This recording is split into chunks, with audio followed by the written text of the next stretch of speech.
আসসালামু আলাইকুম বন্ধুরা, স্বাগত আমার এই বাংলা রান্নাঘর উইথ শেরিনার চ্যানেলে। দেখুন আজকে এক বছরের জন্য কিভাবে মটরশুঁটি সংরক্ষণ করে রাখতে পারেন সেই পদ্ধতিটা দেখাবো। আর আপনারা এখন তো মটরশুঁটি অ্যাভেলেবেল শীতের সময় পাওয়া যায়, অন্য সময় কিন্তু সারা বছরই পাওয়া যায়, কিন্তু এই সময়টাই বেশি উৎপন্ন হয় আর মানে এই সময়টাই চাষ হয়। প্রচুর কম দামে মটরশুঁটি পাওয়া যায়, ওই জন্য আমি ভাবছি যে আমি মটরশুঁটিটা কীভাবে এক বছরের জন্য রাখা যায় সেইভাবে আমি রাখবো। সবার প্রথমে মটরশুঁটিগুলো ছাড়িয়ে নিয়েছি খুব ভালো করে, তারপরে একটা কড়াইতে পানি বসিয়েছি, একদম ফ্রেশ পানি বসাতে হবে। আর সেই পানিটায় চুলোয় বসিয়ে দিয়ে তারপরে আমি একটু বড় চামচের 1 চামচ চিনি দিলে হবে, কিন্তু আমি ছোট চামচ বলে আমি 2 চামচ দিচ্ছিলাম।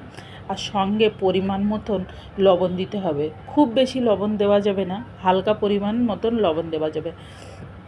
এই পানিটা যত সময় না মানে ফুটবে এমন অবস্থায় আমার কড়াইশুঁটিগুলো দেব। দেখেন এখন কিন্তু খুব ভালো করে ফুটেনি, কিন্তু ফোটার মতো অবস্থায় আমি কড়াইশুঁটিগুলো দেব।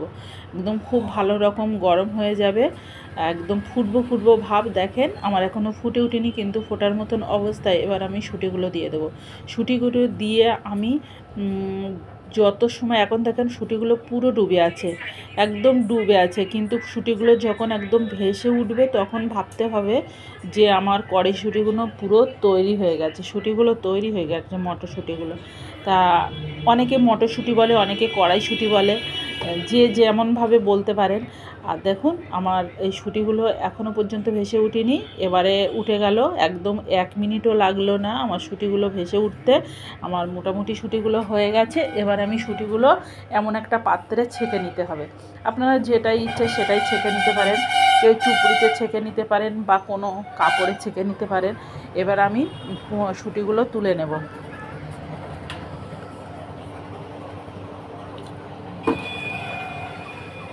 আমি ছুটিগুলো ভালো রকমভাবে তুলে পানি ঝরিয়ে নেব।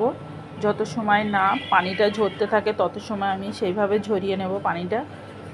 আর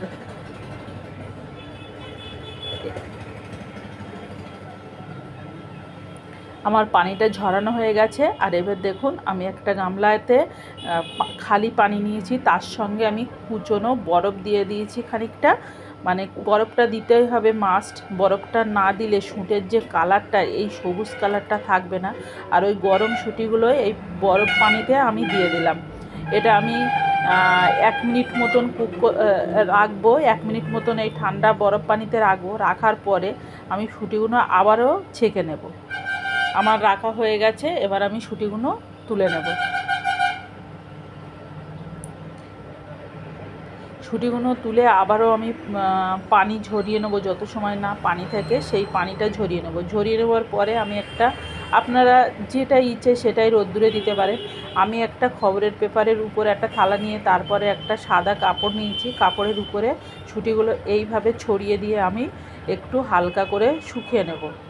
হালকা যেন এমনভাবে শুকাতে হবে যেন 1 ফোঁটা পানি না থাকে শুঁটিতে, এইভাবে শুকাতে হবে। দেখেন আমার শুকানো হয়ে গেছে শুঁটিগুলো, দারুণ দেখতে হয়েছে, দারুণ খুব সুন্দর।